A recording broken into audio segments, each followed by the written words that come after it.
Welcome to this next lecture in the series of presentations on alchemy and the alchemy of paint. During this, the 2019 Winter Trimester at the Vienna Academy of Visionary Art. And in this particular lecture then, we're going to go a bit deeper into the history of alchemy.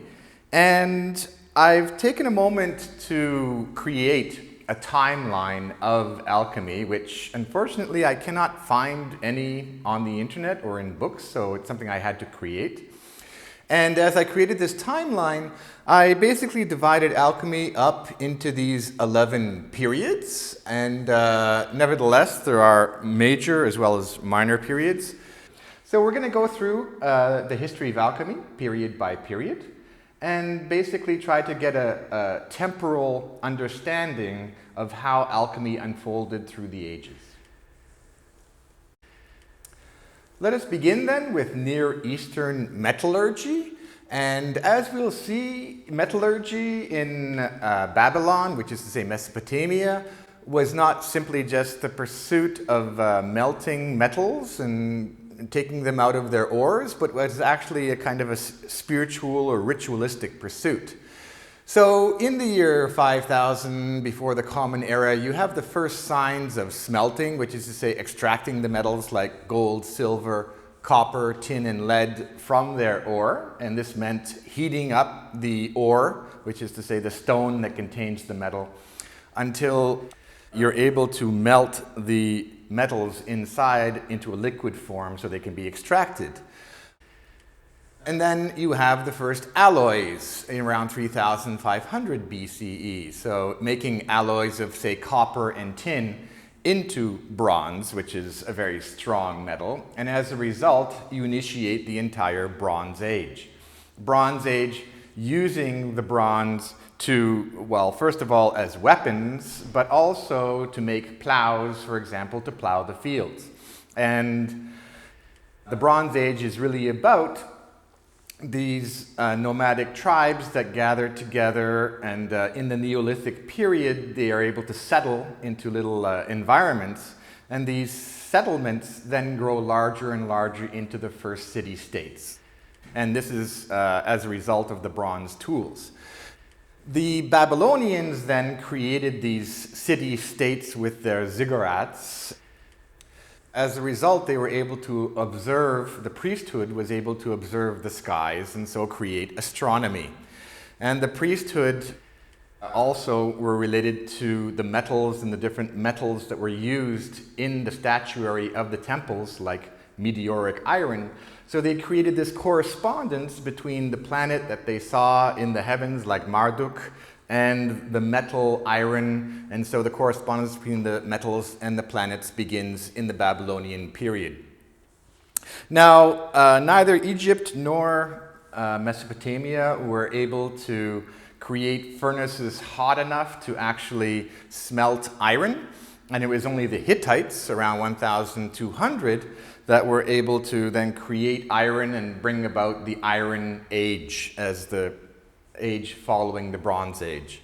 And a lot of the Bronze Age societies collapsed as a result of natural catastrophe and plagues as well, but war certainly contributed. So the Hittites took over Egypt as well as other parts of the Near East for a period of time, as well as the Persians, that Egypt fell under Persian domination. By 1200, the Babylonians and Egyptians are practicing the art of dyeing metals, stones, and fabrics. We'll see some of the first texts, which is to say tablets, that describe this process. And dyeing of metals became very important, which is to say creating bronze in such a way that when you color it, it appears to be like gold. That was an important practice in this period all the way through the Greek age as well. So here's a text, one of the earliest texts that we have. It's an Assyrian alchemical text. So Babylonia, Assyria, Sumer, Akkad, these are all parts of Mesopotamia, and so it's a Mesopotamian text. This is from the library of Assurbanipal. It shows you how treating minerals and metals was really a ritual act.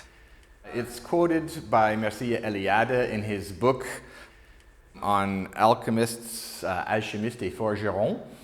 So the text begins, "When thou settest out the ground plan of a furnace for minerals."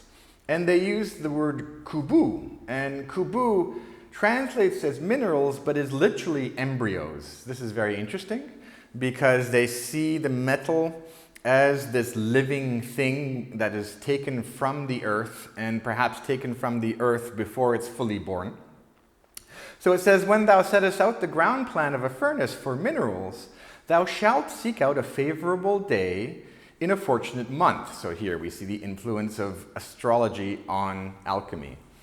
"And thou shalt set out the ground plan of the furnace." And again, setting out the ground plan, this is a ritual, orienting the furnace to the four directions, to where the sun rises, the sun sets, and so on.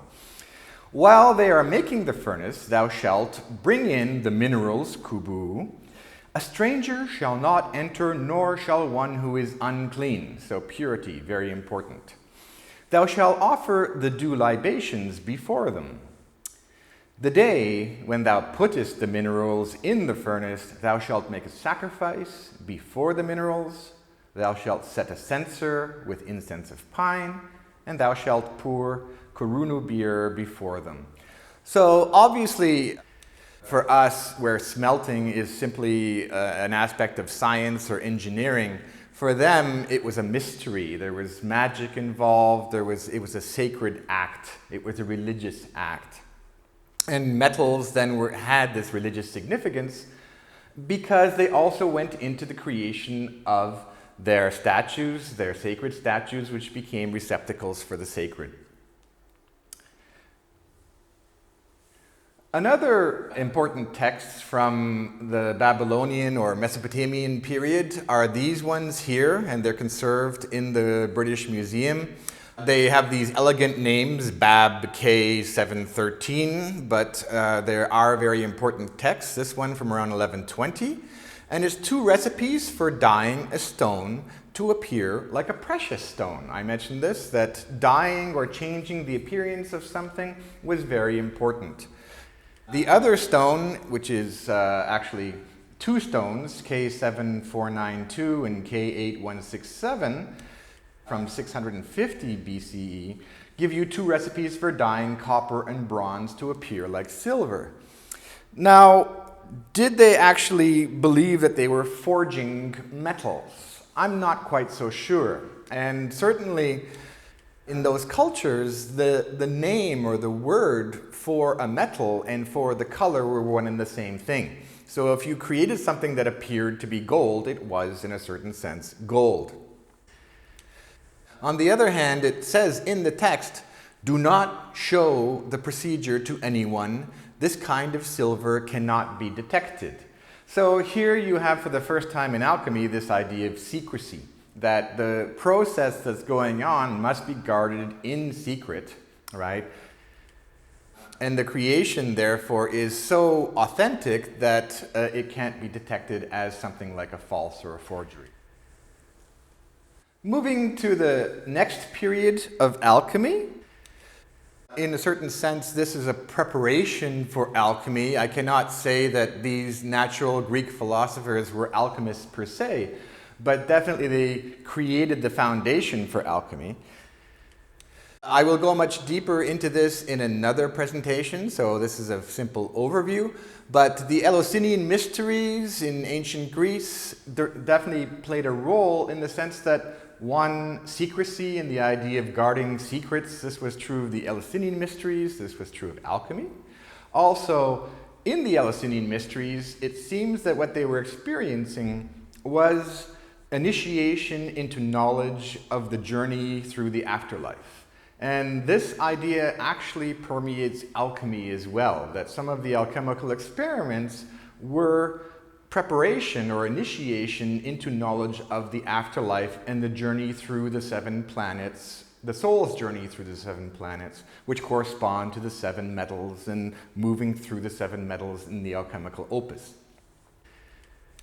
The pre-Socratic philosophers, Pythagoras, Empedocles, played an important role. Pythagoras for his theories of harmony and number. Empedocles because from him we get the earth, air, fire, water, the quaternity of those four elements that make up matter.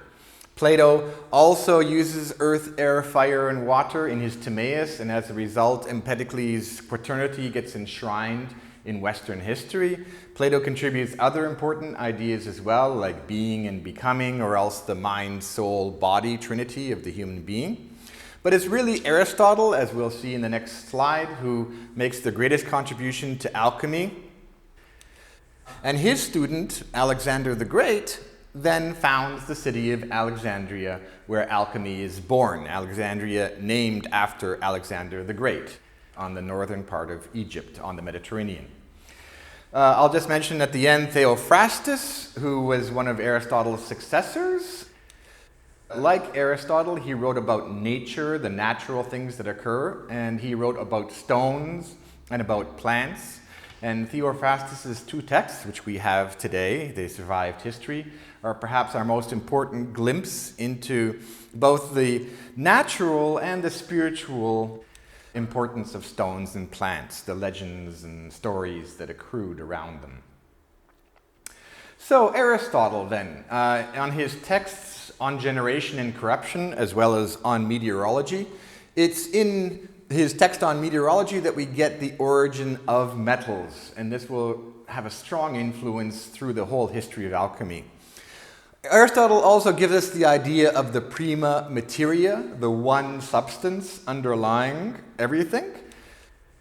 As I mentioned, earth, air, fire, and water, Empedocles and Plato therefore say that the substance is in four parts interfused, and everything that we see is a combination, more or less, of earth, air, fire, and water. Aristotle then introduces hot and dry, cold and moist, the qualities that underlie the elements. And these are opposites, hot, cold opposite, and dry, moist opposites, these polarities that push fire and water apart, push air and earth apart. Once you have that concept of the polarities and the opposites, so that fire is hot and dry while water is cold and moist, you're able to understand the difference between stones and metals.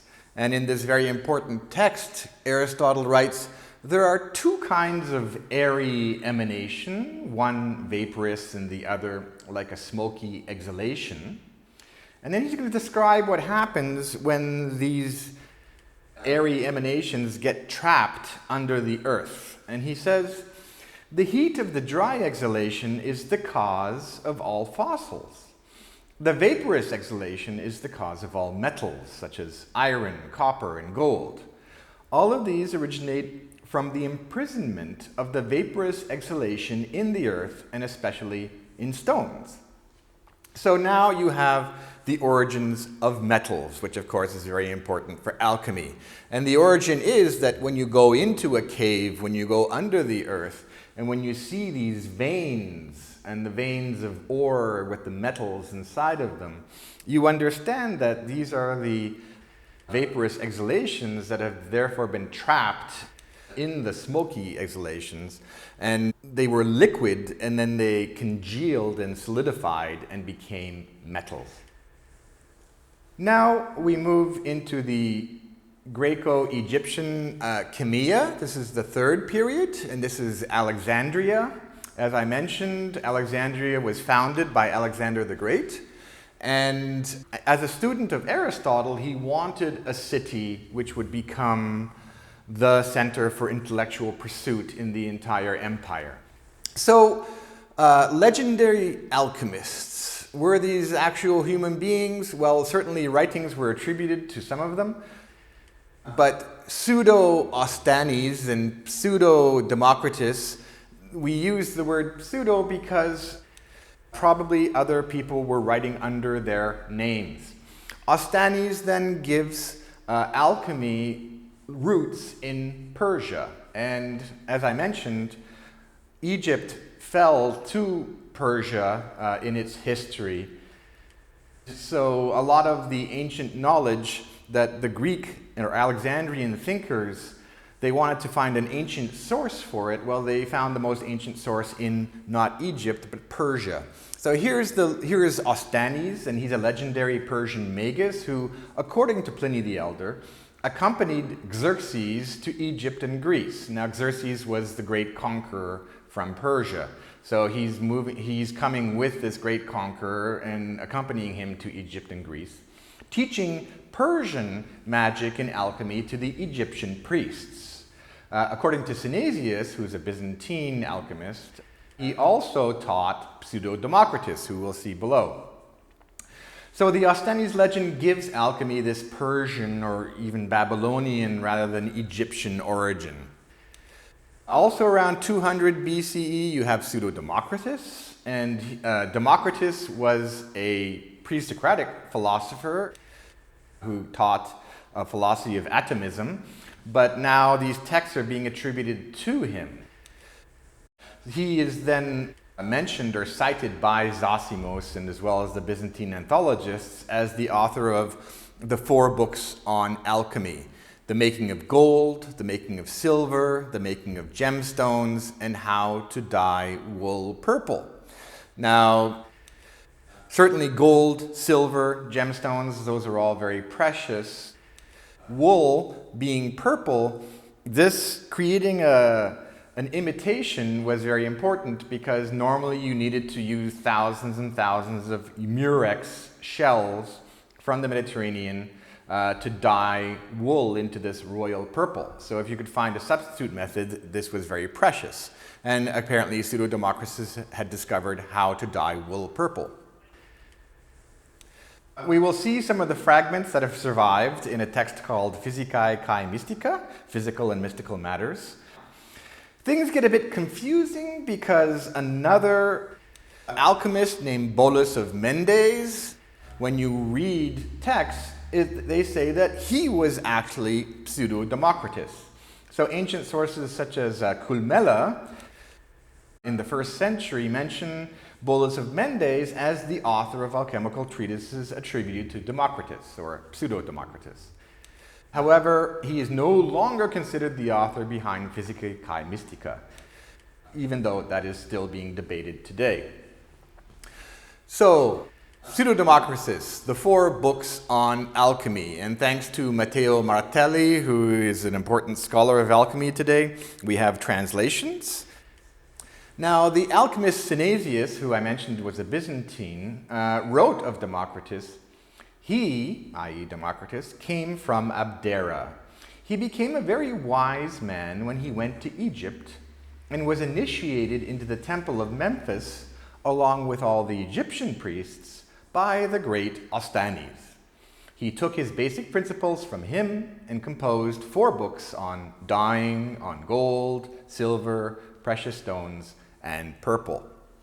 So here you see how these legends are created, that apparently Democritus or Pseudo-Democritus learned alchemy from Ostanes, who was this Persian magus. All right, here is then a fragment of the text from the 4 books on alchemy. Its origin, the story that surrounds it, is very, very interesting. As the story goes, after Pseudo-Democritus tried to awaken his master Ostanes from the dead to finish revealing his alchemical secrets, Ostanes' writings were revealed inside the pillar of a temple and were summarized by the following text. So here you get then this famous triplet of phrases from the Physicae Kai Mystica, the physical and mystical matters. And it's very simple. Nature delights in nature, nature conquers nature, and nature rules nature. And this becomes a kind of a koan, a little philosophical conundrum that then passes through the history of alchemy. In the Greek, you see it is he physis te physai tempetai, he physis te physin nika, and he physis ten physin kratai. So these words tempetai, nika, kratai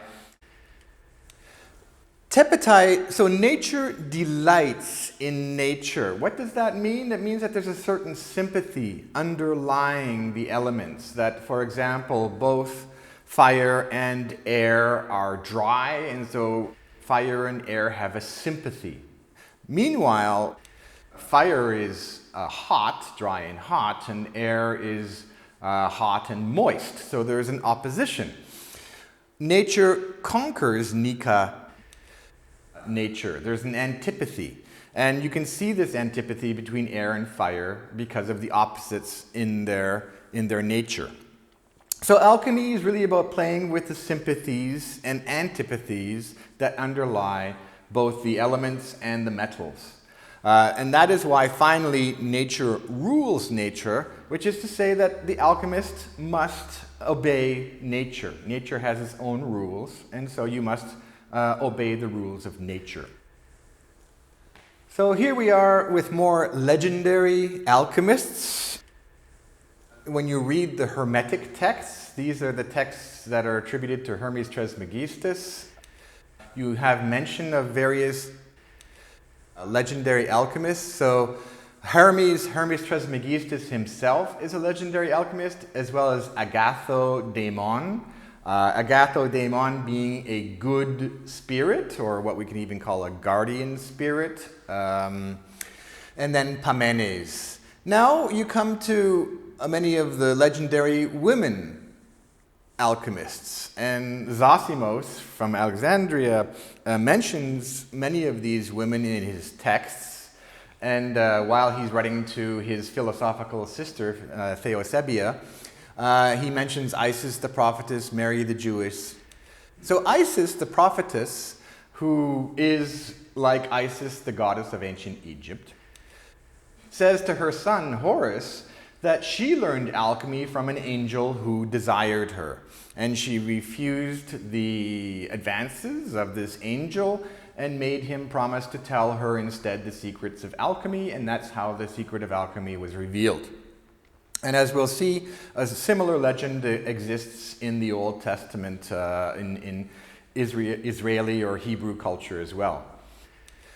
Mary the Jewess, or Maria Prophetissima, is again giving alchemy a kind of a Jewish or Hebrew roots. So rather than Persian, rather than Egyptian, maybe alchemy came from the Hebrews. Again, Zosimos is the one who gives us the most descriptions of her. And so he credits her with inventing alchemical instruments like the tribikos. The tribikos being a three-armed alembic. And we'll see an example of this in a future slide. A three-armed alembic for distillation.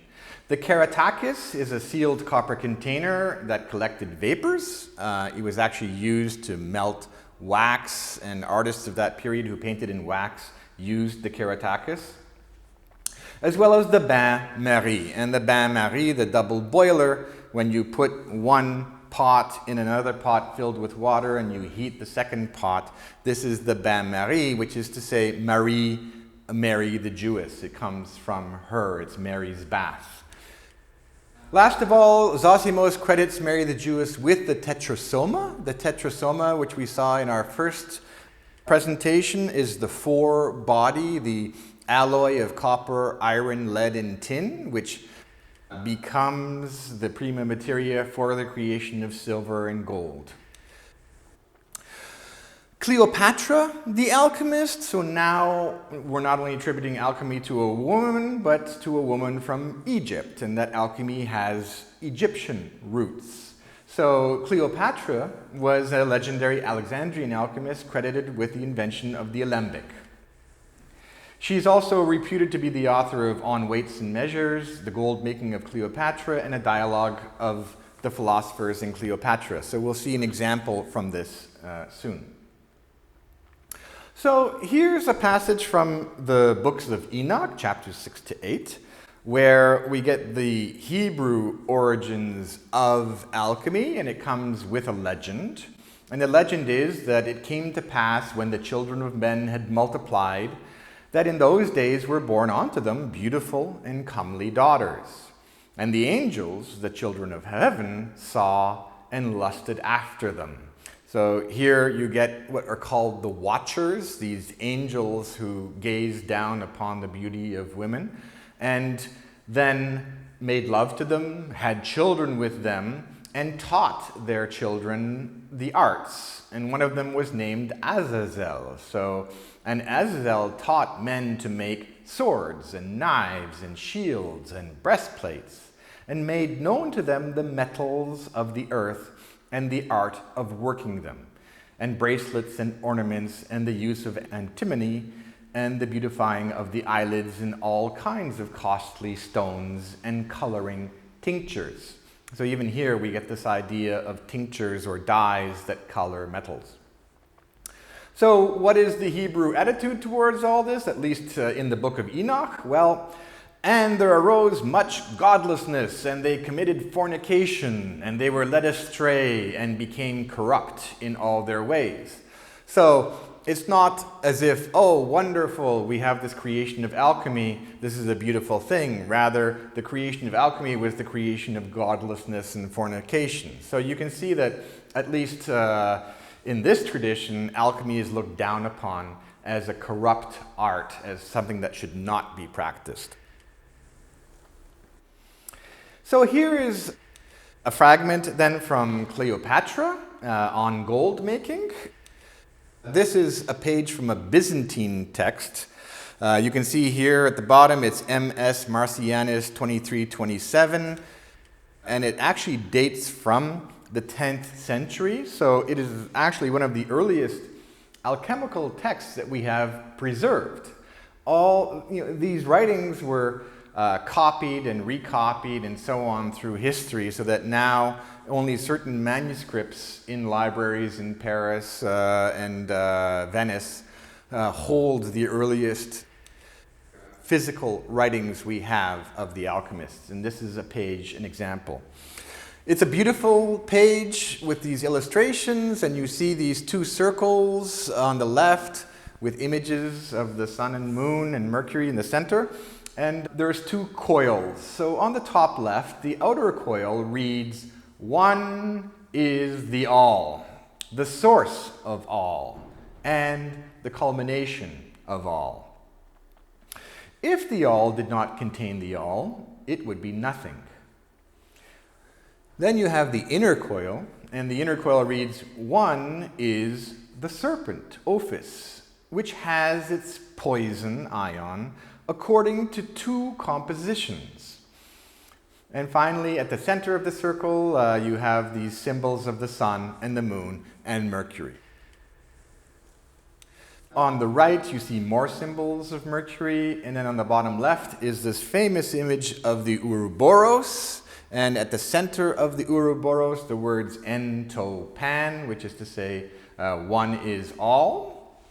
And here you have an image of a dipikos. So a tripikos would have three arms descending from it, whereas the dipikos has only two arms descending from it. It's a distillation device. You heat the substance at the bottom, it rises up, it condenses in the upper portion, and then the condensation falls into a container. And if you have two substances with different boiling points, then the first substance with the lower boiling point will rise first and collect on the, let's say, the left arm. And then as the second substance finally reaches its boiling point, which is higher, you can turn off the left one, turn on the right one, and collect the remainder in the right side. So this is the idea of a dipikos or even a tripikos, is separating the distillation into the various parts. And basically in that text there you have a labeling or description of the different parts, the fiale, the antikeros, solon, the lopas, the pota, and so on. The fiale is interesting because Zosimos also mentions the fiale as an altar. He calls it the altar. And so you can see it has a kind of a sacred connotation. Moving on. We come to Zosimos proper. We're still in the Alexandrian period of alchemy, the third period, the Greco-Egyptian Chemeia.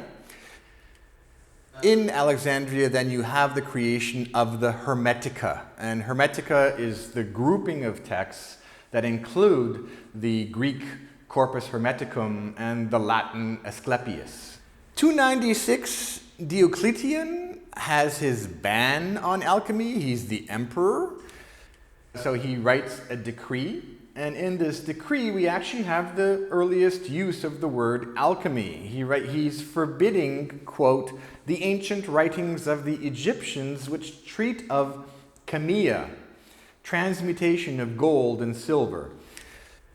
Obviously, if gold coins and silver coins were being used and the alchemists had found a way to create these dyes that made another metal look like gold, then you understand the need for the ban. But as a result, alchemy gets banned all the way through history. And so it becomes this underground stream, this not mainstream, but rather hidden occult philosophy.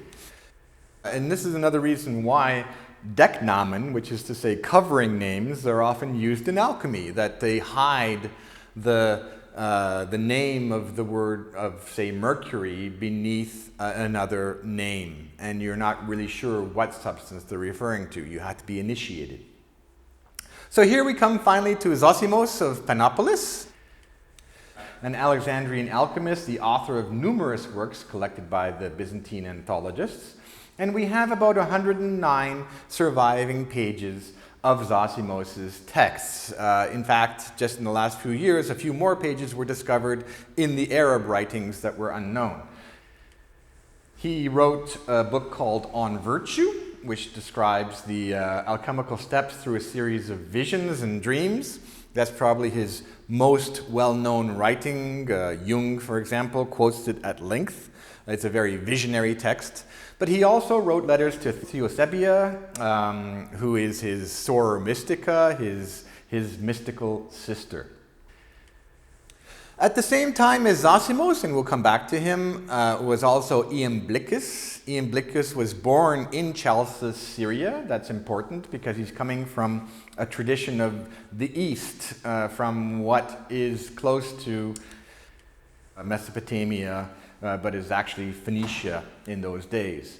And so he studied under a well-known Greek philosopher, Porphyry, who himself was the student of Plotinus, the founder of Neoplatonism. And he's basically a Neoplatonic philosopher, but a Neoplatonic philosopher who's been initiated into the mystery traditions. And he writes about this in his very important book on the mysteries. And it's a central text for theurgy, which is one of the roots of alchemy, which is to say how the ancient priests were able to melt metals and combine them in such a way as to make these receptacles for the gods that were called statues. And theurgists were not just metallurgists, but also priests, that they therefore created a whole series of rituals surrounding this act, and this influences alchemy profoundly. Again, we'll come back to Iamblichus in our lecture on the sources of alchemy. So let's take now a text by Zosimos and have a look at it, and you get an idea of the first alchemist who's leaving us writings of what alchemy is. Zosimos writes about alchemy, one nature acting upon itself, by which the one nature transforms itself. For all things are woven together, and all things are taken apart, and all things are mingled, and all things are combined, and all things mixed, and all things separated. And all things are moistened, and all things are dried, and all things bud, and all things blossom, in the altar shaped like a bowl. So here you get this reference to the alchemical vessel, like a bowl, as an actual altar. For each, by method and by weight of the four elements, the interlacing and separation of the whole is accomplished. For no bond can be made without method. The method is natural, breathing in and breathing out, keeping the orders of the method increasing and decreasing. And all things by division and union come together in a harmony. The method not being neglected, the nature is transformed. It's a beautiful text, and it's just part of a much longer text, a series of dreams where he witnesses the separation, the cutting apart of a body and its recombination and so on. But you see the idea that oneness is very important, that from the one substance or the one source of all, you have separation, and then you have recombination, but this recombination happens at a higher level. And so all things by division and union come together in a harmony.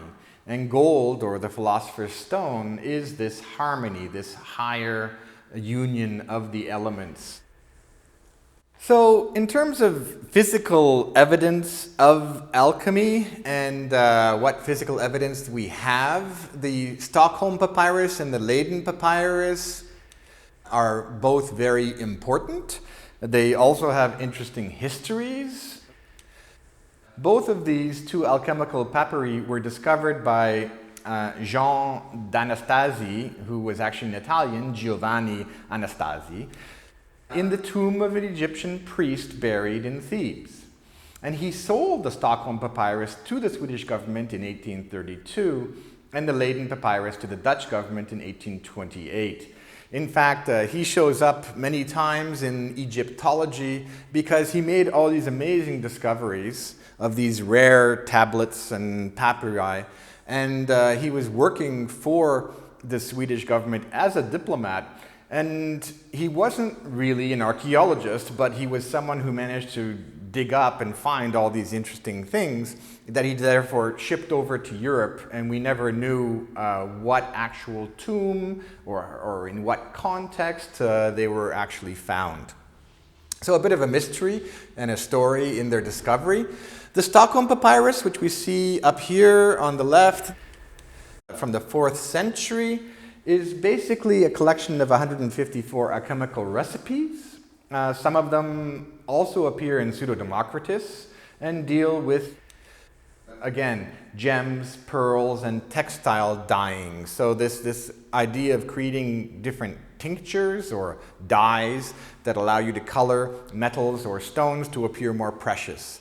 The Leyden papyrus has 111 alchemical recipes dealing with metallurgy, and it was accompanied by the papyrus V, which gives a list of 37 secret names for plants, and the papyrus W, which contains Judeo-Gnostic magical invocations of something called the 7 perfumes.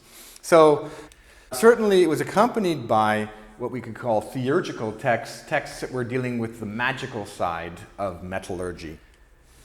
So now we shift to the 4th period of alchemy, Chemeia, and this is the Byzantine period. Imagine that the Emperor Constantine makes Constantinople the capital of the Roman Empire, and this is beginning around 300 or 330, and the Byzantine Empire, it does fall, but then it rises again, and finally it falls totally by 1453. So, Synesius and Olympidorus and Stephanos, these are considered the Byzantine period of alchemy. Synesius being a very important one, he's a Neoplatonic Christian, educated in Alexandria, who wrote the dialogue Synesius to Dioscorus, commentary on the books of Democritus, which preserve many alchemical writings. I'll skip Proclus for a moment and jump ahead to Olympiodoros the Younger, who was also a Byzantine Neoplatonist, and he's the author of books like On the Book on Action by Zosimos and On the Sayings of Hermes and the Philosophers.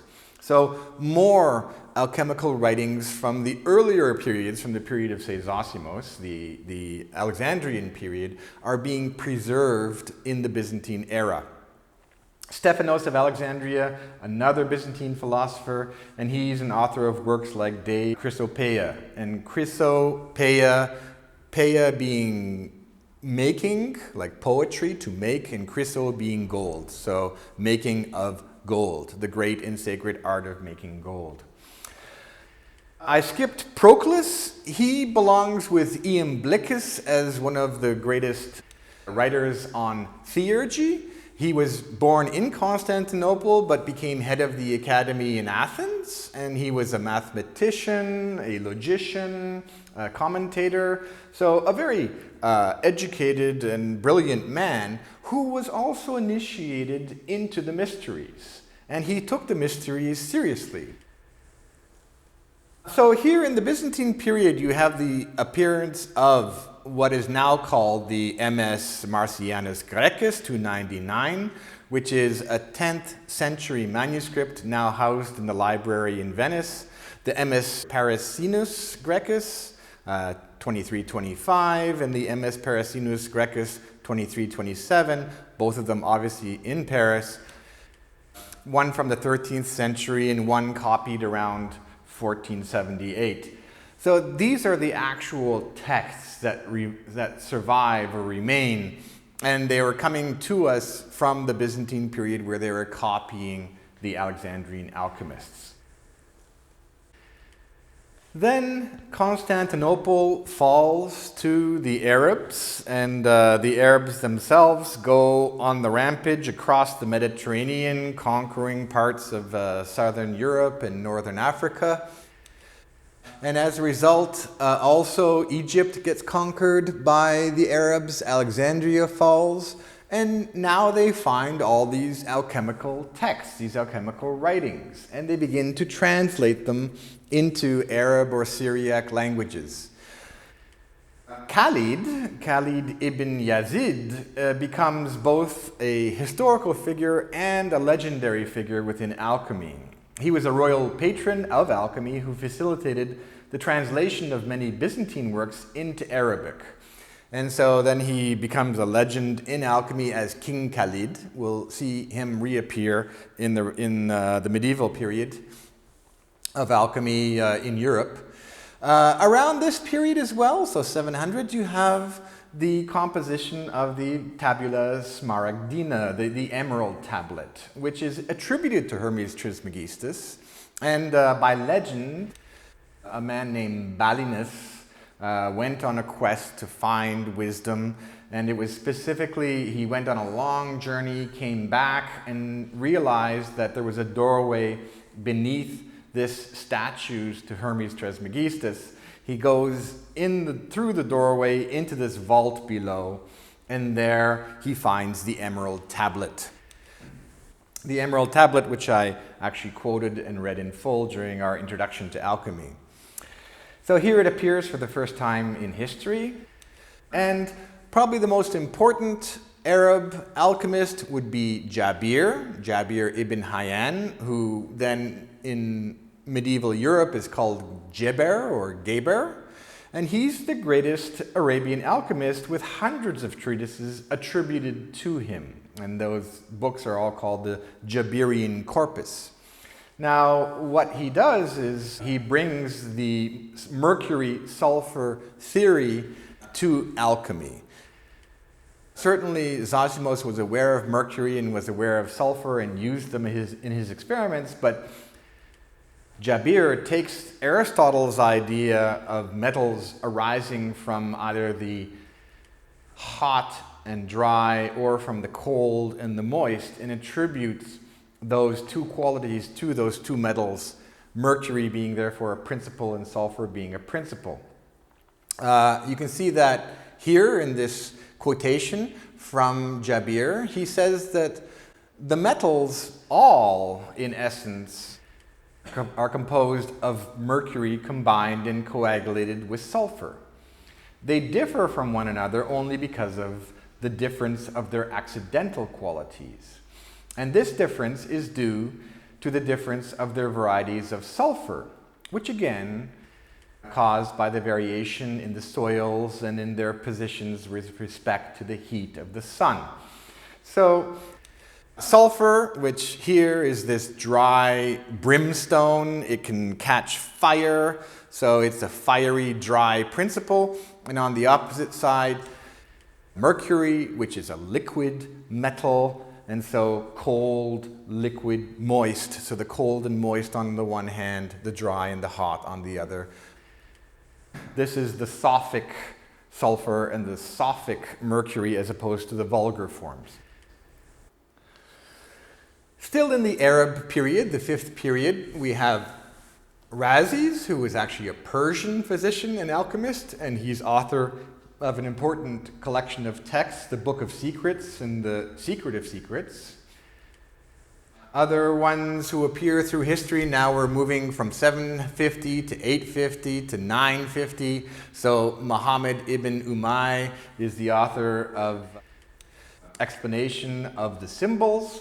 And here you have all the different symbols.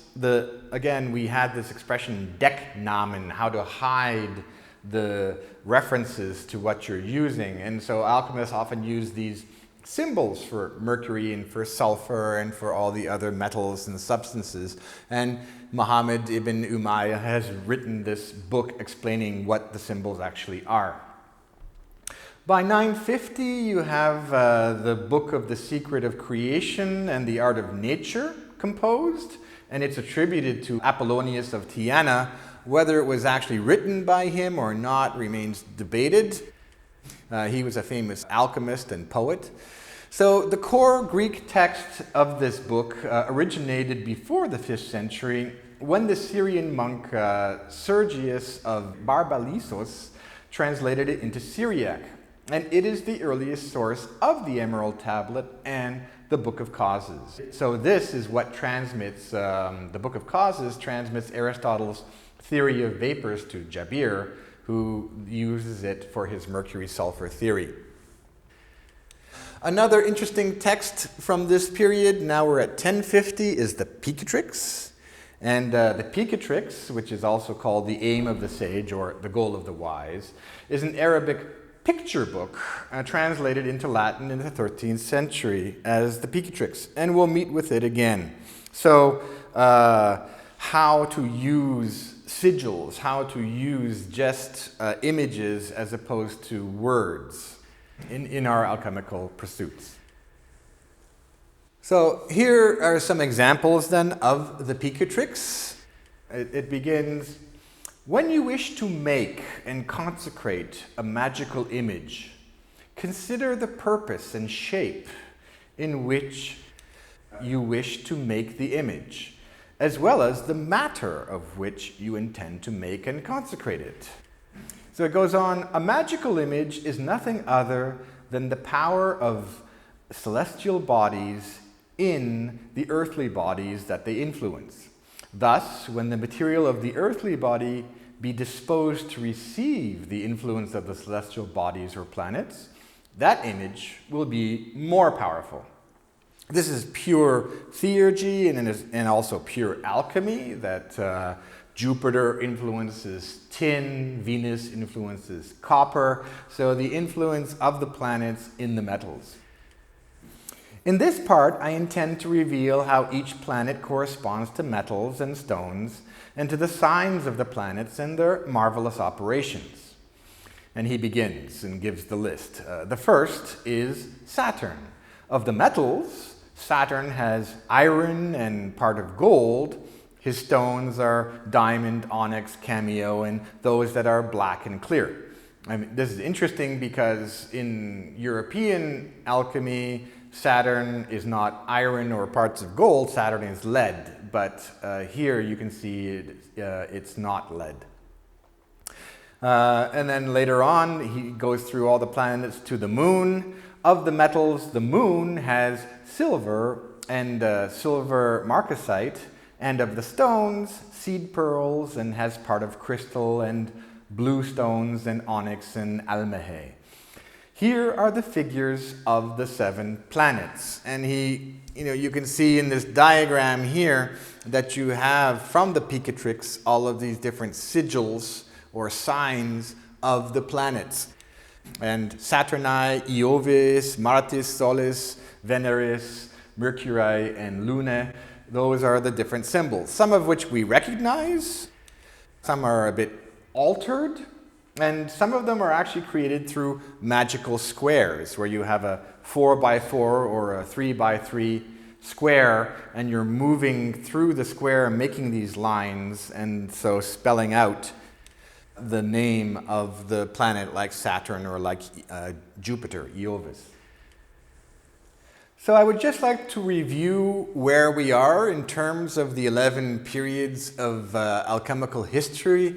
We've gone through the Near Eastern period of Egypt and Mesopotamia, then from the Greek period in Athens, the Greco-Egyptian period in Alexandria, the Byzantine period in Constantinople, and the Arab period. So now we still will go through the European period, the medieval and Renaissance, as well as alchemy's decline and its return in the 20th century.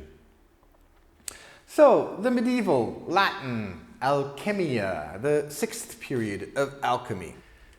And before we get to alchemy proper with Robert of Chester, let's have a look at Theophilus, who was earlier, 1070 to 1125. And in fact, a German philosopher and writer, Ephraim Lessing, in 1774, managed to rediscover this very interesting text by Theophilus called On Diverse Arts. And he was a Benedictine German monk. Perhaps he was Roger of Helmarshausen, and he created this craftsman's handbook. And it's very interesting for us as painters because he has various recipes on how to create paints, as well as stained glass, metalwork, and gold making. In fact, you do get from Theophilus a recipe on how to make vermilion, for example, by combining the sulphur and the mercury to create vermilion. So all these interesting things in Theophilus. 1144, Robert of Chester. He's the first Western translator of Arabic alchemical manuscripts, and in particular he translates De Compositione Alchemiae in 1144, and this is a dialogue between the legendary alchemist Marianus, who was a 7th century monk living outside of Jerusalem, and the Arab collector of alchemical books, Khalid, Khalid ibn Yazid, who we met with before. So here, in a certain sense, Khalid being the symbolic father of Arabic alchemy, and having a dialogue with this Christian monk, Marianus, and as a result, from their dialogue, alchemy emerges. And so Robert of Chester, in fact, takes the Arabic Al-kimiya, and creates the word alchemy for the rest of European history. 1150, the Turba Philosophorum, or the Assembly of the Philosophers, is translated from Arabic into Latin. We'll have a look at that text. And then 1150, Hugo of Santalla translates the Emerald Tablet from Arabic into Latin. So now the Emerald Tablet enters into European culture fairly early, 1150.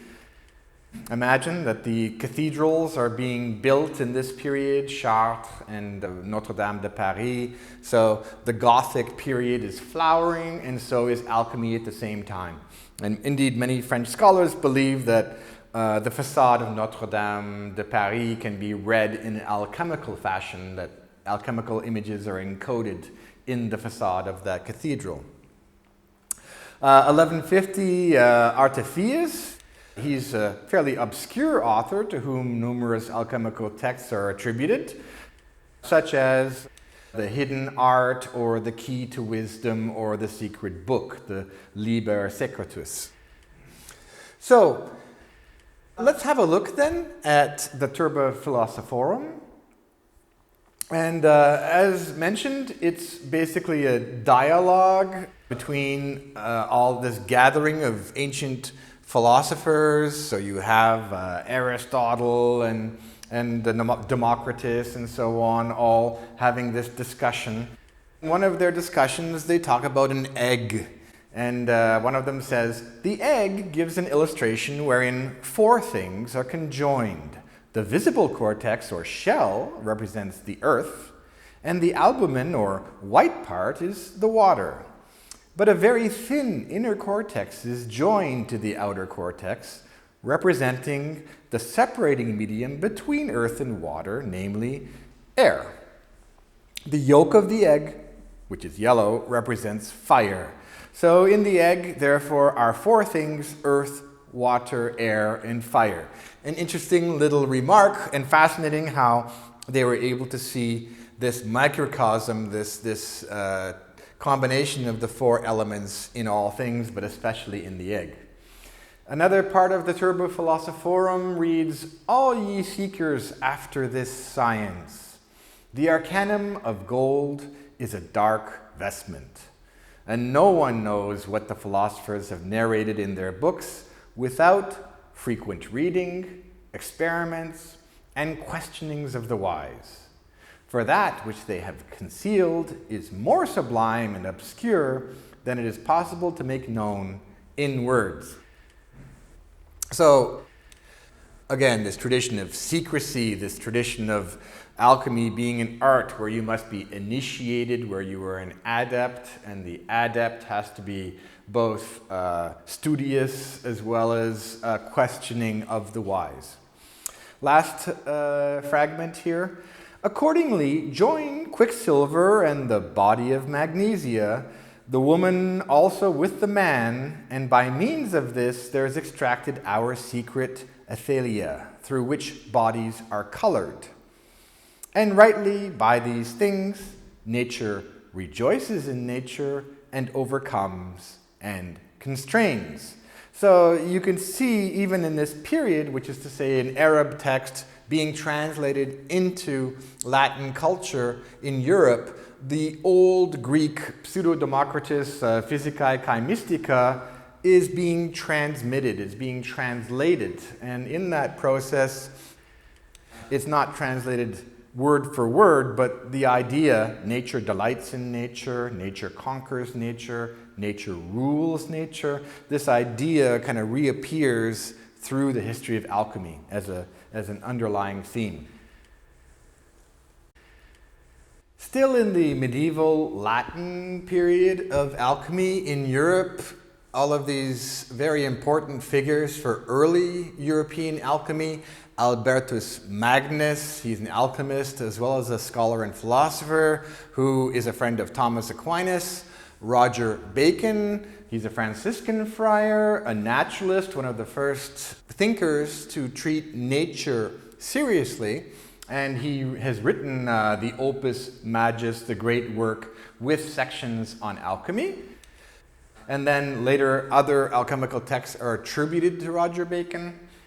The Picatrix, which we saw, now gets translated from Arabic into Latin in 1200. Ramon Llull, or Raymond Lully, is a polymath from Catalonia.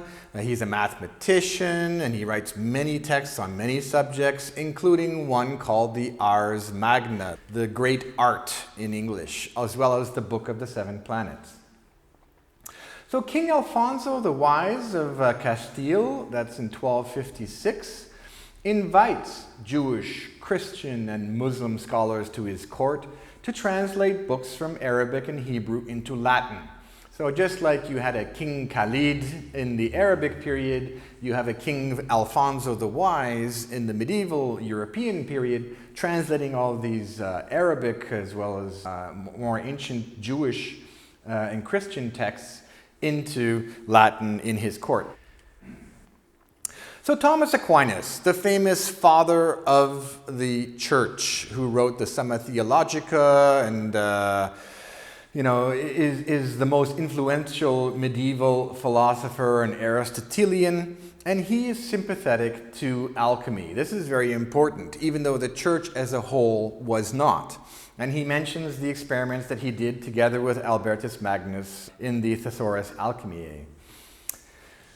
1245 to 1310, Arnaldus of Villanova. He's the translator of Arabic texts. Many alchemical texts are also attributed to him. Now you have an alchemist who is being accused of heresy, being imprisoned as a result in Paris. And strangely enough, you would think Paris, which was one of the intellectual centers of Europe, would be sympathetic to alchemy, but actually there were many condemnations of alchemists in Paris, even though, as we'll see, Nicolas Flamel comes from Paris. So Jabir, who we met with in the Arab period, now becomes Jaber or pseudo-Jaber because many texts are being attributed to him, like the Summa Perfectionis, the height of perfection, but also, very interesting, the Book of Furnaces. You see illustrations to that on the top over here on how to construct all of these different furnaces. And furnaces not just as mechanical instruments, but in a more philosophical sense, this is the altar, this is the womb, this is the place in which the transformation will occur.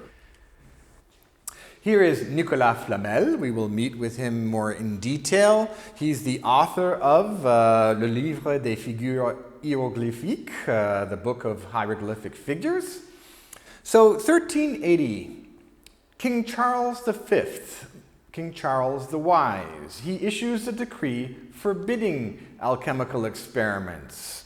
And I'll jump down here. King Henry IV of England as well, in 1403, issues a prohibition of alchemy to stop the counterfeiting of money. So alchemy remains, even in the medieval period, this subversive art, this countercultural form of behavior, that they are not the mainstream, even though there are the occasional royal patrons of alchemy. So let's have a look at Nicolas Flamel. And is he a historical figure? Is he a legendary figure? They tend to believe now that he was legendary, even though we still have the house of Nicolas Flamel in Paris, and you can go and visit it with various stone carvings on its facade. And he is also reputed to have discovered the philosopher's stone along with his partner Pernelle, and they acquired huge riches, and with these riches they built orphanages for the poor as well as chapels. And then he had carved onto the facade of this chapel the secret of the philosopher's stone, which he had discovered in an ancient text. So he writes, "I resolved myself to cause to be painted in the fourth arch of the churchyard of the Innocents, as you enter in by the great gate of Rue Saint-Denis, taking the way on the right hand, the most true and essential marks of the art. Yet, under veils and hieroglyphical covertures, in imitation of those which are to be found in the gilded Book of Abraham the Jew." So he had found this Book of Abraham the Jew, and here we are giving alchemy its sources in Judaism, and he needed to translate the images that he found there. One example being a serpent crucified on a cross, which is an image of the volatile being fixed. So he goes on a long voyage, and as a result, he finds someone who's able to help him translate the book, even though this person dies during their travels. And he comes back and he's able to make the gold.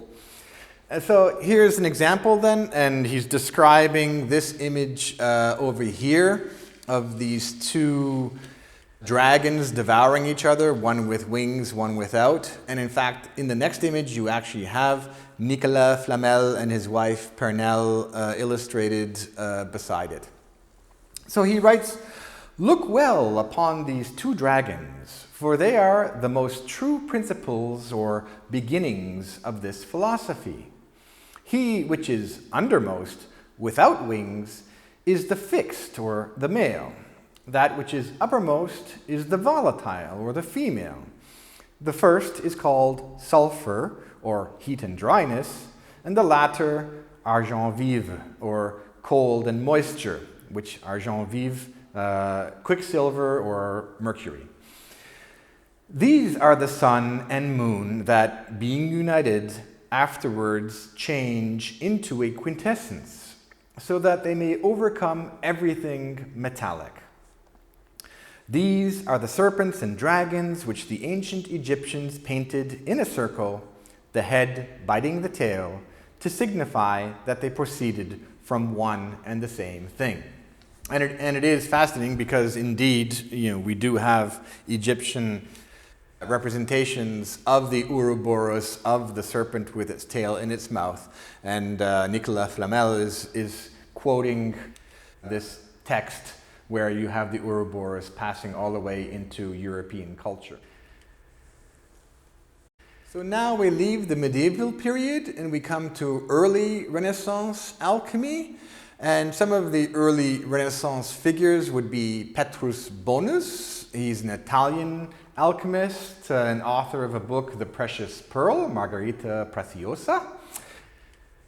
1456, early Renaissance, 12 men petition Henry VI of England for a license to practice alchemy, because, as you recall, it was forbidden in England. One of those early English alchemists was George Ripley, and he's the author of several interesting books like The Compound of Alchemy or The 12 Gates Leading to the Discovery of the Philosopher's Stone.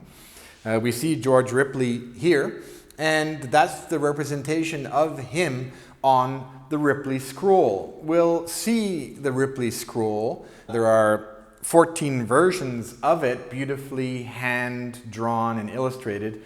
He is not the author of the Ripley scroll, even though it's attributed to him. Marsilio Ficino, a very important Renaissance figure from Florence, and for Lorenzo the Magnificent, for example, he translated both Plato and the Corpus Hermeticum into Italian so that great artists like Botticelli or Michelangelo could start to include Hermetic motifs in their Renaissance works of art. Well, Marsilio Ficino also wrote a book called De Triplice Vita, the 3 books on life, where he basically transmits the entire alchemical worldview to Renaissance Italy. So it's a very important book. Meanwhile, north of the Alps, in the Netherlands, you have Hieronymus Bosch. And Hieronymus Bosch, the painter of the Garden of Earthly Delights, which is a very alchemical triptych. Here is the Ripley scroll in its entirety from top to bottom over here on the left, and then divided into 3 parts with George Ripley himself at the very end. And as you can see, it's an amazingly beautiful symbolic text with red and white lions, the sun, the pelican piercing its own breast in order to pour forth its blood to feed its young. The form of the Ouroboros on the far right, this dragon that's devouring its own tail, also bleeding. All of these fascinating images. Here's the various steps of the opus being described. It's worth studying in detail. The Ripley scroll. Here's Hieronymus Bosch, the Garden of Earthly Delights. And if you're familiar with alchemy, you know that black and white are important stages of the opus. First the nigredo, the black, and then the albedo, the white, followed by the rubedo, the red. And here you have a white man and a black figure with the red cherry on their head. And this black, white, and red seems to recur constantly throughout the triptych, as well as these very interesting fountains, which are kind of like alchemical distillation devices that we saw going all the way back to, say, Cleopatra, the alchemist, the tripikos and dipikos. You have a fountain with 2 spouts or with 4 spouts, and how from the one source these 2 or 4 liquids are pouring forth. So a very fascinating alchemical work open to many interpretations, the Garden of Earthly Delights. Now we move to the period of the High Renaissance. so from the 1500s, not the late Renaissance, but this middle period, this very rich period between the early and late, the high Renaissance. So Heinrich Cornelius Agrippa von Nettesheim, he's an occult philosopher, he's a skeptic and a feminist. And it's interesting to read the writings of a man who in that period promotes equality for women. He's author of the 3 books concerning the occult philosophy. Agrippa, and we'll see John Dee, is another occultist, obviously interested in alchemy, but in the occult philosophy in general. Paracelsus from Switzerland, 1493 to 1541, certainly one of the most important alchemists to emerge. He gives us the tria prima theory, which is to say not just mercury and sulfur, but mercury, sulfur, and salt form the foundation of the work, and these relate to body, soul, and spirit. Also, Paracelsus gives us the theory of the homunculus, of creating a small man within the vessel. He himself was from Basel in Switzerland and had this long coat filled with scrolls. He traveled through all of Europe. In the meantime, talking to the housewives and getting their remedies for herbs and herbal tinctures and writing them down, he was hounded from one university to another, always persecuted because of his strong, outspoken, bombastic way of speaking. And then he created he's considered to be the father of modern medicine because he created the idea that a doctor can analyze the symptoms of someone's illness and form a diagnosis.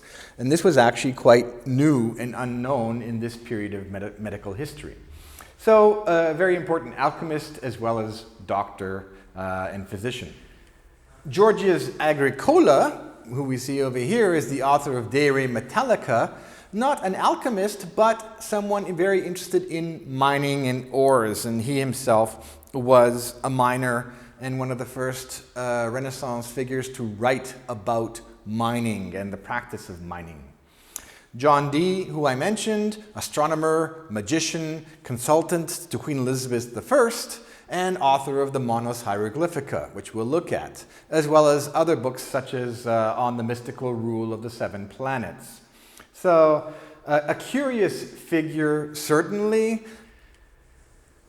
As a consultant to Queen Elizabeth, he helped her in her rule to become really one of the greatest queens of England. Other important figures, Gerard Dorn, who was from Belgium, and then Basil Valentine, or Basilius Valentinus.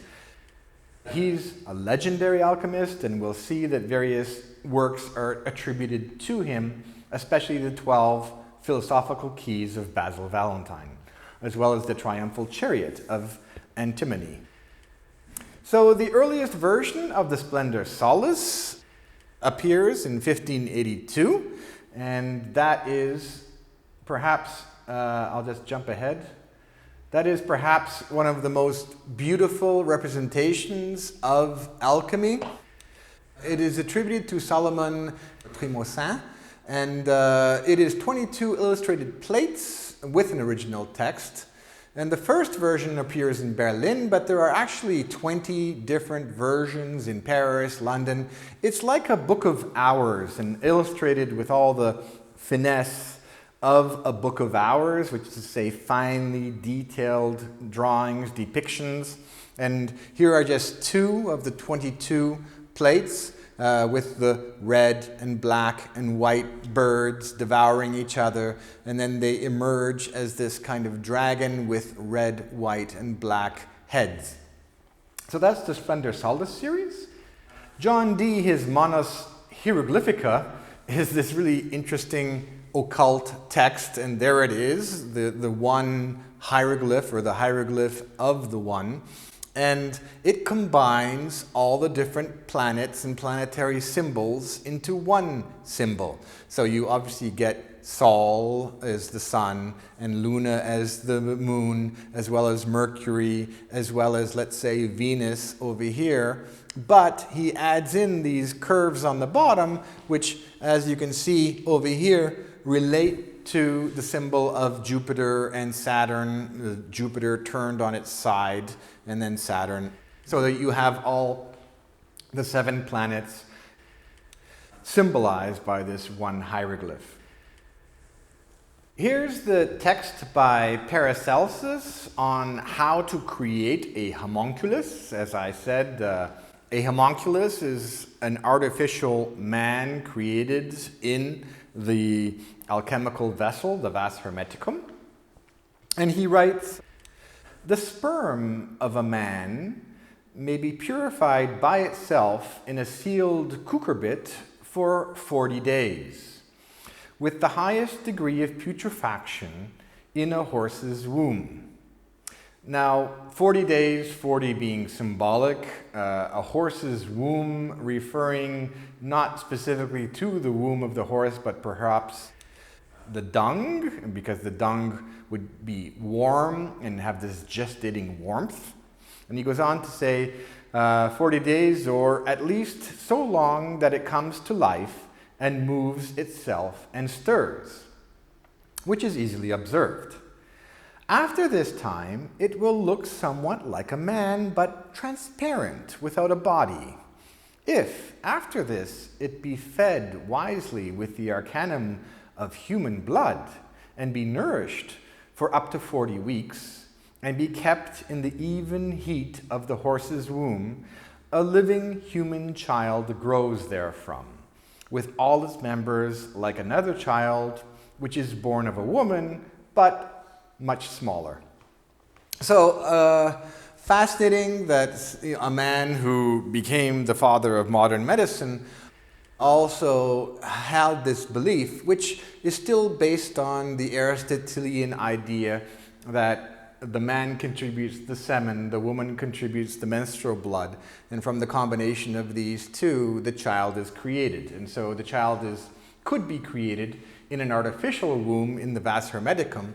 And this idea reappears throughout European culture in the form of, for example, the Golem legend, or Frankenstein, the novel, and finally the film.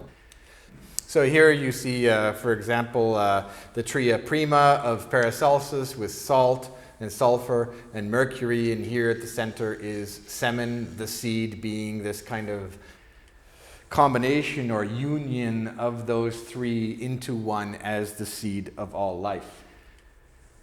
Still in the High Renaissance, still in the 1500s, we have the first publication of the Rosarium Philosophorum, the Rose Garden of the Philosophers, which is part of a much larger compendium of alchemy. And there are many compendia of alchemy, encyclopedias of alchemy published in this period, especially in Frankfurt. We'll see examples of the Rosarium Philosophorum soon. 1552 to 1612, this is the life of Emperor Rudolf II, who is one of the Habsburg emperors. And Rudolf II moved the court of the Habsburgs from Vienna to Prague and founded a kind of a gathering place or a school for alchemists in Prague. So Prague became the center of alchemical studies in Europe in this period. And we'll see many of the subsequent alchemists worked for Rudolf II. In this same time period, Pieter Bruegel in the Netherlands is engraving a satirical plate called The Alchemist, where, as we'll see, the alchemist starts to appear more and more like a puffer or a fool, as someone who's not to be taken seriously in the culture.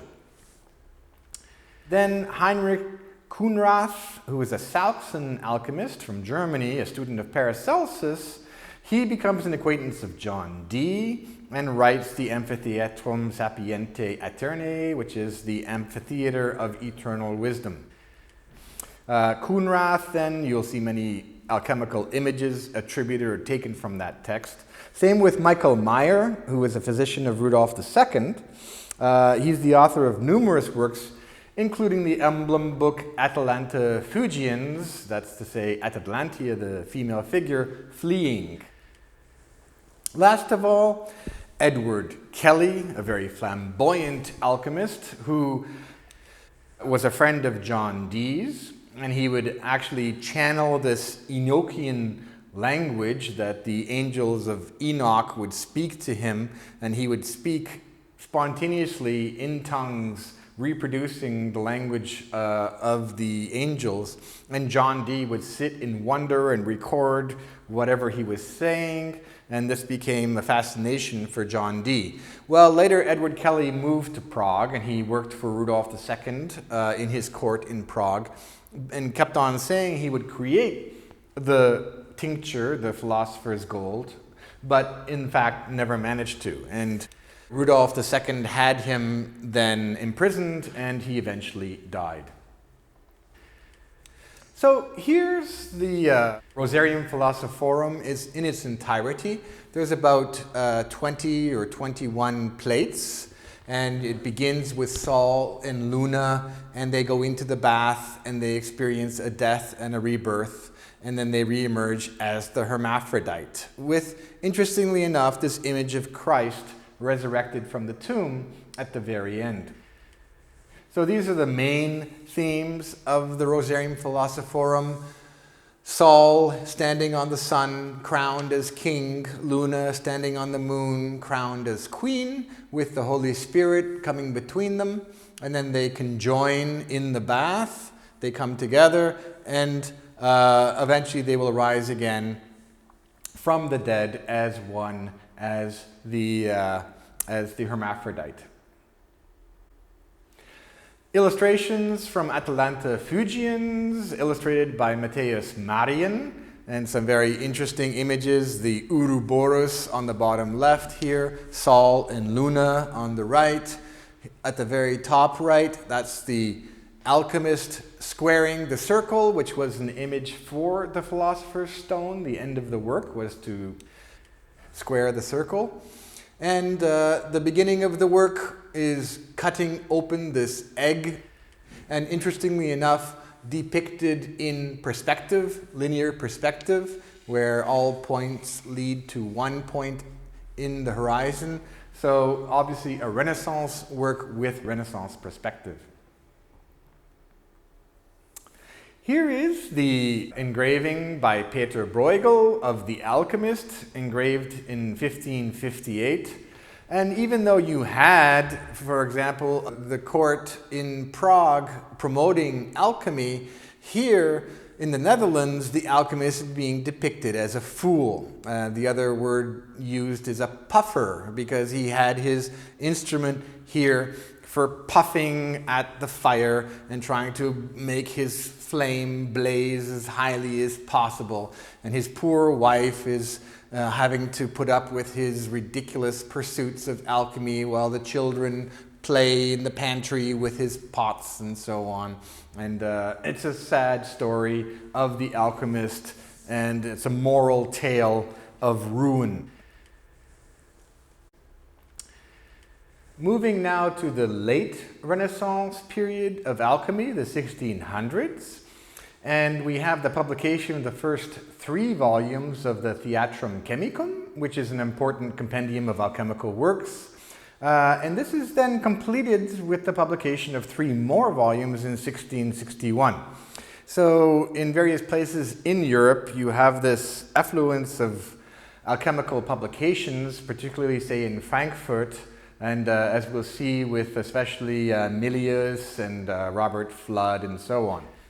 On the other hand, in 1610, you have Ben Jonson, who is a contemporary of Shakespeare, writing a play called The Alchemist, where he basically portrays the alchemist as a charlatan, in the same way that Bruegel depicted the alchemist in this negative light. 1616, the German publication of The Chemical Wedding of Christian Rosenkreuz, where you have this allegorical book in 7 chapters, describing the 7-day journey of Christian Rosenkreuz to a wedding of the king and queen.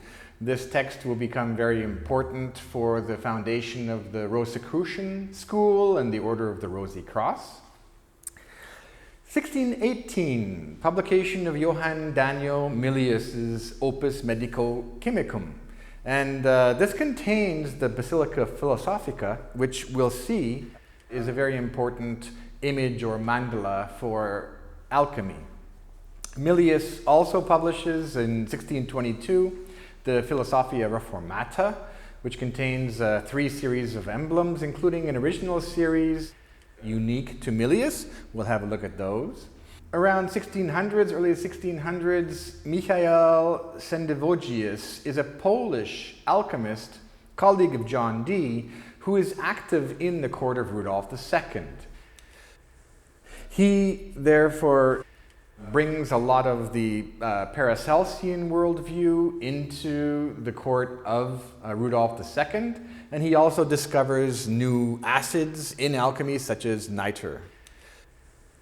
Last of all, Robert Fludd, English polymath, who also a Paracelsian, with his 3-part vision of the cosmos as this creation of chaos, light, and spirit. And as we'll see, many important engravings of man as the microcosm or of the macrocosm itself. So here is the frontispiece to the Basilica Philosophica by Milius, and it is one of the most profound and beautiful mandalas that we have for alchemy. You have the upper world depicted above, and you have the lower world below. As above, so below, so says the Emerald Tablet. In this lower world, there's the daytime masculine world on the left, the nighttime feminine world on the right. Basically, this side is sulfur, and that side is mercury. They are chained to the cosmic wheel, while the alchemist at the center holds the axes that have severed his chains. He himself is a combination of day and night, of male and female, standing upon the lion with 2 bodies, but only one head, pouring forth the mercurial sulfurous substance that unites the two as one. There are trees surrounding him, trees with the symbols of the planets, of the metals, and all of these are part of his journey upward through the 5 steps of the opus to the center, where you have this image of Mercury at the very middle. So a beautiful mandala, all just within one frontispiece to his book, the Basilica Philosophica. More engravings in the works by Milius. So this is in the Philosophia Reformata, with the 4 virgins, earth, air, fire, and water, and on their heads are images of the opus, the transformations taking place. An image of the philosopher's stone on the far right, the triangle, the square, the circle, how they come together as one.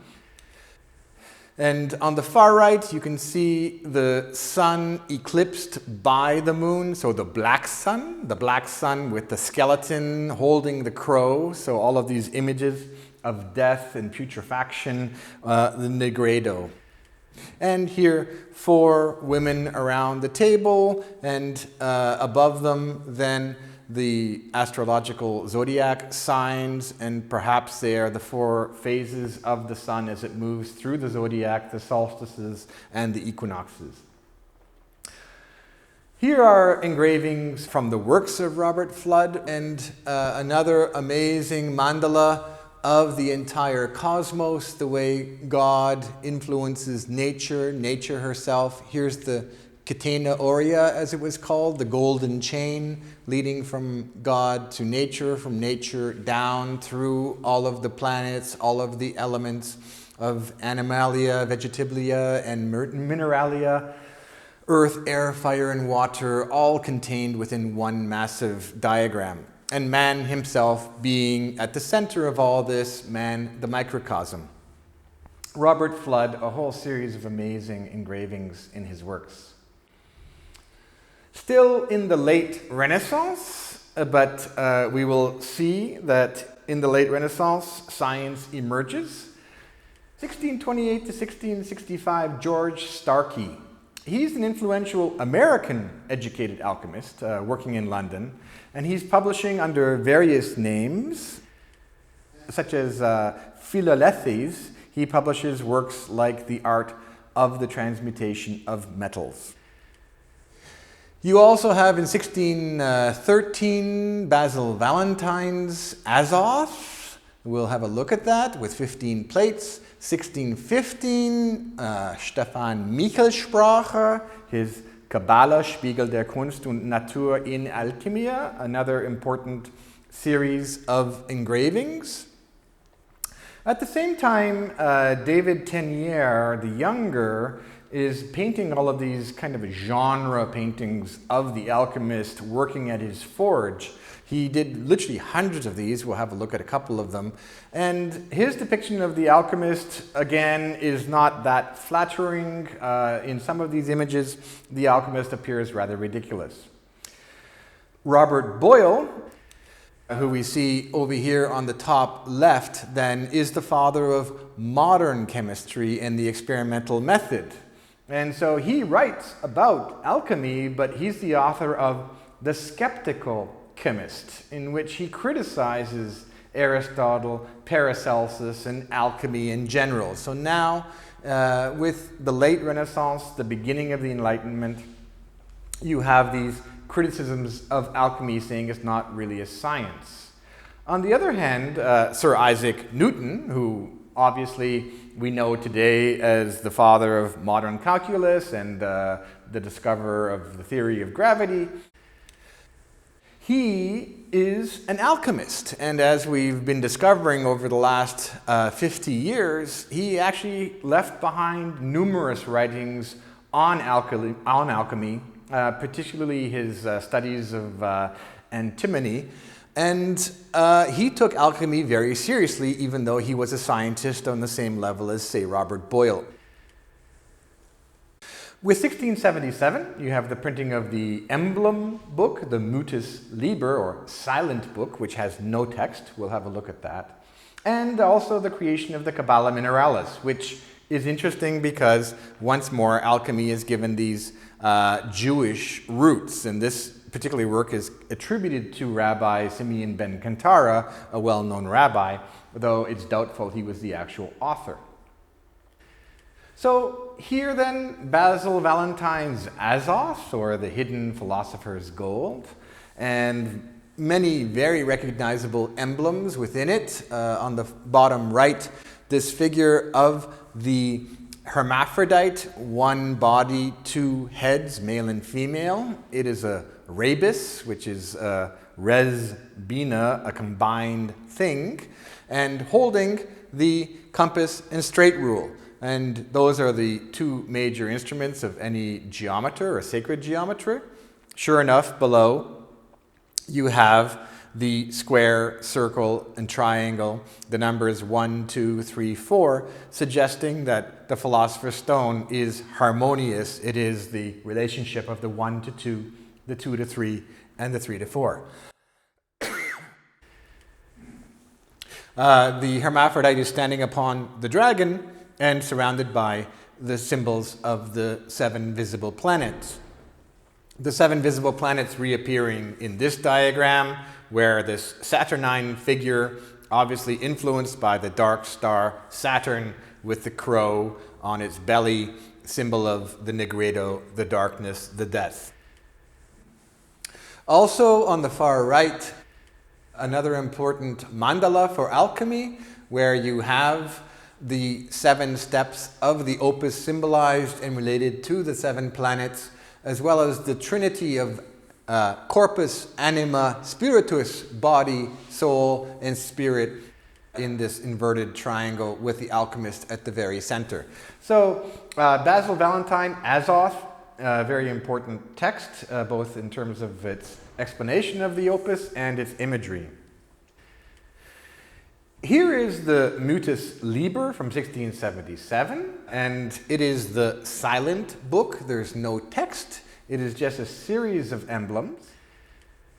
Zooming in then to some of the plates from the Mutus Liber, you can see the alchemist on the left and his Soror Mystica, or mystical sister, on the right, on either side of the furnace. And in this furnace, the Vas Hermeticum, where various things are taking place, from the god Neptune to the god Mercury. And finally, at the end of all these transformations, it is the Mutus Liber, which is to say the silent book. So he's pointing upward, she's pointing upward, and each of them saying, remain silent, keep this process a secret. So once more, the theme of secrecy in alchemy. Here's some images from the Kabbalah Mineralis, and you can see the image of the pissing mannequin, which is kind of like an image of the homunculus occurring in the alchemical vessel as you move from this dragon with its tail in its mouth, which we've seen, the Ouroboros, as well as the two entwining serpents, possibly of mercury and sulfur. Stephan Michelspracher then, Kabbalah, Spiegel der Kunst und Natur in Alchemium. These are very important. Each one can be read in depth to explain how the opus occurs. And in, for example, just this one, you have a mandala on this side, another mandala on that side. Even the shield with its opposites of dark and light is a kind of a mandala. But especially this one here with the alchemist and the 7 steps of the opus leading upward to the phoenix at the top, surrounded by the 7 planets and the 12 signs of the zodiac, as well as the 4 elements. So many beautiful images within just this one text. Here are the images of the alchemist painted by David Tenier.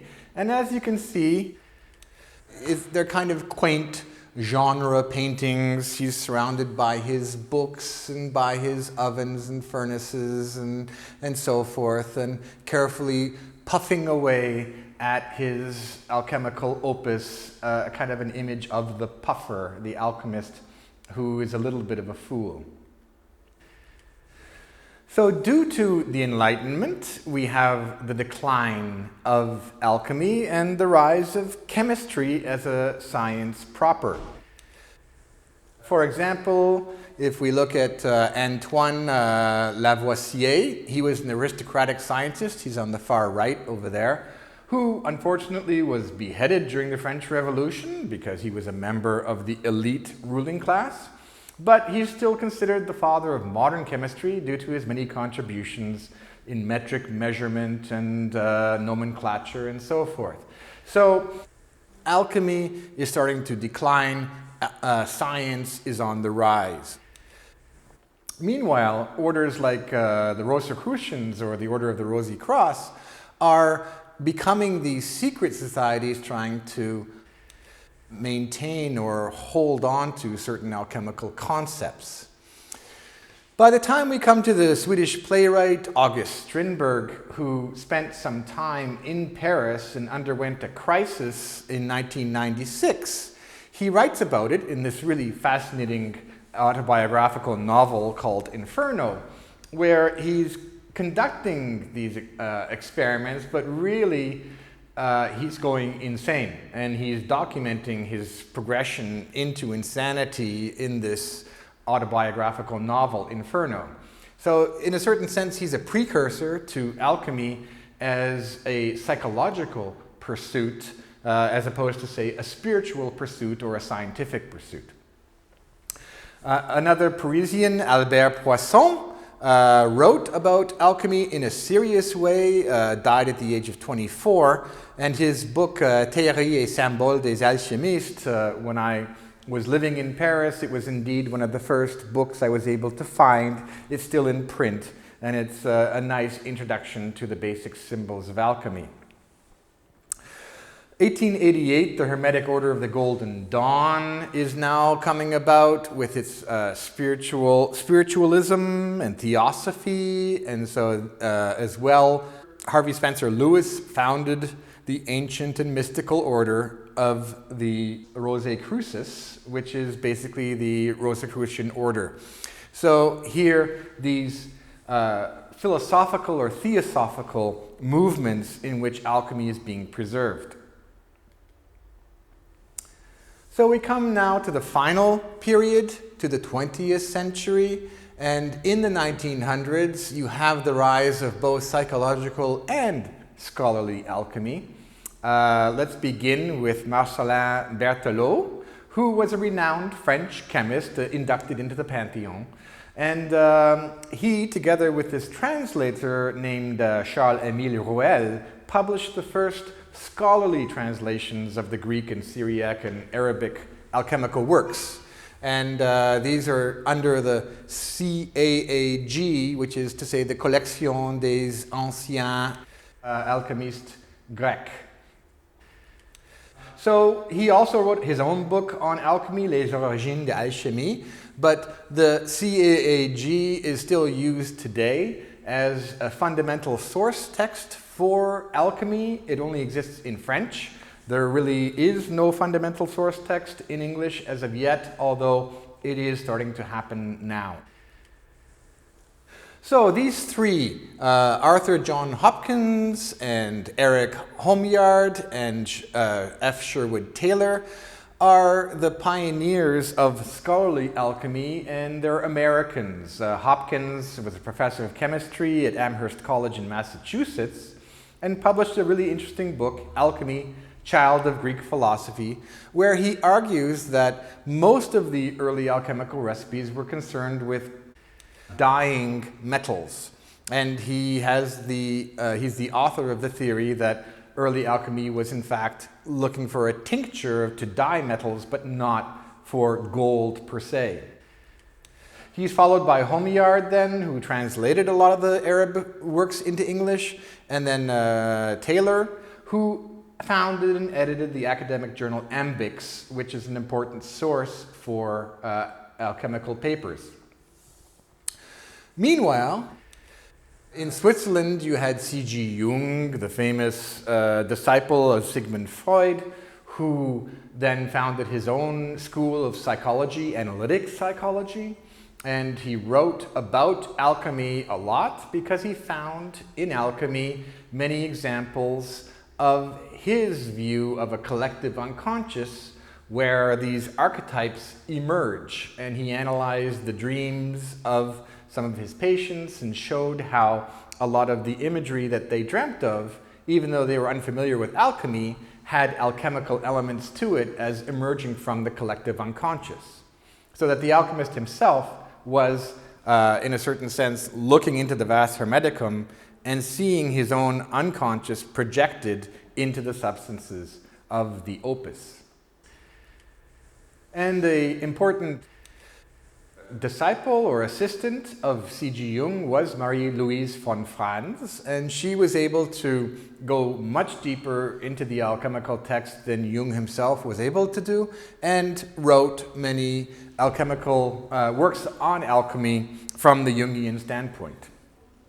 Mircea Eliade, who was a Romanian-born historian of religions that lived in Paris and later in Chicago, is the originator of the study of alchemy from the standpoint of the history of religions. And he definitely is an interesting contributor. Along with Jung, for example, he participated in the Eranos conferences where great erudite scholars each offered their own insights into the history of psychology and religion. So he wrote Forgeron et Alchimiste, translated as The Forge and the Crucible, as well as another book on ancient Babylonian alchemy, an important source for our knowledge of alchemy. And Titus Burckhardt, who is part of the traditionalist school, which René Guénon founded and was accompanied by scholars such as Coomaraswamy, Ananda Coomaraswamy, and Titus Burckhardt himself. His book about alchemy emphasizes the spiritual aspects of alchemy, and in a certain sense, he criticizes Jung for seeing alchemy as only psychological, whereas for Burckhardt, we have to bring back the mystical element of alchemy as being more about the quest for a higher spiritual state of oneness. That's Burckhardt. During this whole period, you have ISIS, which is an academic journal on the history of science and medicine, but they're also publishing scholarly articles on alchemy. So here is some illustrations from Jung and the Red Book, which during the time period that he went into, he had a kind of psychological crisis, which he called his confrontation with the unconscious. He would purposefully enter into these states of active imagination where he had dialogues with figures emerging from his unconscious. And one such figure was Philemon, an old man, and was accompanied later by a young, beautiful woman, so kind of the ancient alchemist and his Sora Mystica. And he started to illustrate all of these different experiences he was having, and that's what you see on the far right over here is Philemon, as well as these mandalas emerging over the course of his journey towards wholeness. Continuing with the rise of psychological and scholarly alchemy, you have the 8-volume Catalogue des manuscrits alchimiques grecs being published in 1924 to 1932, which basically continued Berthelot and Rouel's scholarly translations of the texts. And we'll see that this gets continued again in the last 10 years.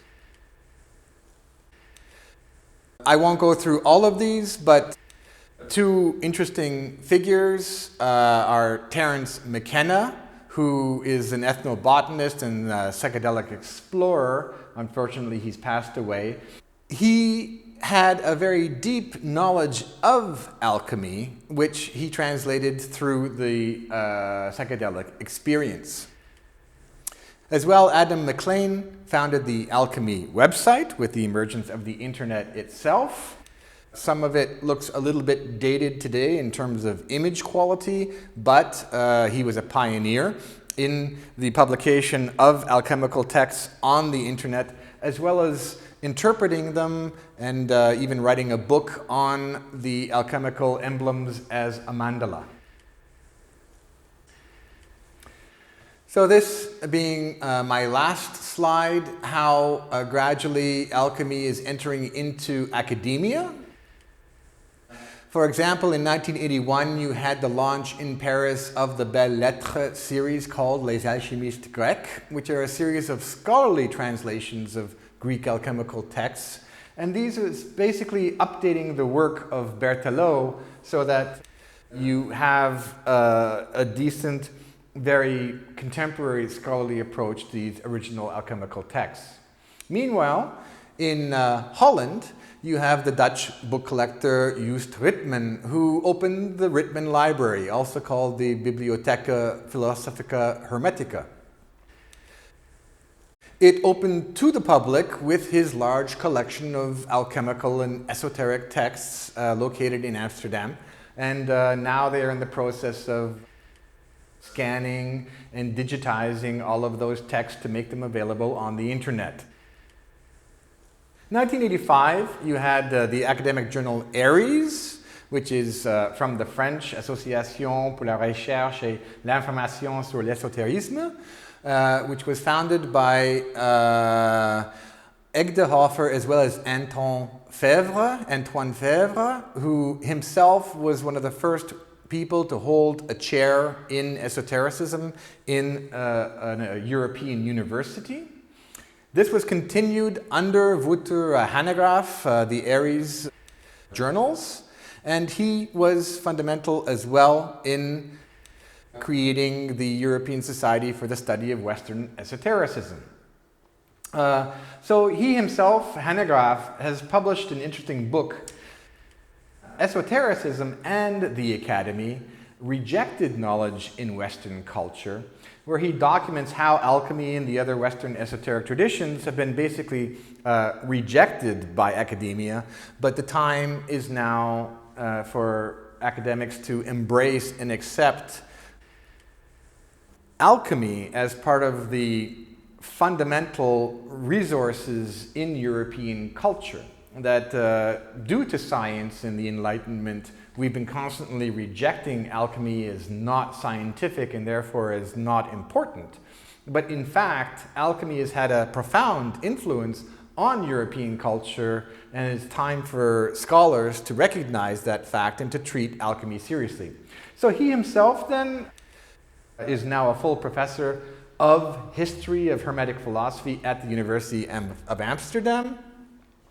And so we do see alchemy kind of undergoing a rebirth in the 20th century, not necessarily as a practice where you are creating these original alchemical texts, which is what happened during the Renaissance, but rather bringing all the forces of scholarly analysis to it, trying to understand it, and also from the psychological standpoint, seeing it as a deep resource for what's going on in the psyche. And I would have to add that the third element would be the spiritual side of alchemy, that alchemy is becoming more and more a spiritual pursuit in the 20th and 21st centuries, where we can use both the actions of alchemy, using the alchemical retort and vas hermeticum, as well as the images of alchemy as a way to raise up our spirit into states of meditation, into higher states of consciousness, and ultimately trying to unite with the source of all, which for alchemy has always been divinity as a oneness. So returning to the state of original oneness that lies at the actual beginnings and origins of alchemy.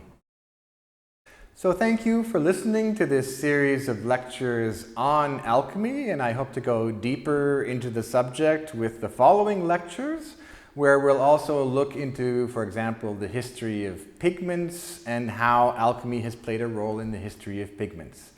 That coming soon, but I hope you were able to gain some interesting insights from this, the history and chronology of alchemy itself. Thank you.